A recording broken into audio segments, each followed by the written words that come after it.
Lava isso aí direito aí, porque eu já tô de saco cheio de criar vocês, entendeu? Ou você vai morar com seu pai. E outra coisa, faz essa carne aqui logo que eu quero ela logo, tá? Sua mãe não ensina nada que presta pra vocês. Nossa, eu não sei como minha mãe aguenta esse homem. Viver com esse homem não dá, ela não toma uma atitude. Até quando eu vou ter que viver assim com meus irmãos, suportando esse homem?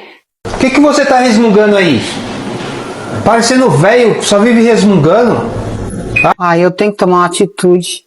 Tenho que defender minha filha. Não é nem por mim, mas por ela. Até quando isso? Ai. Ô, bem, Nossa, chegou? meu dia hoje foi Da cansativo. bolsa.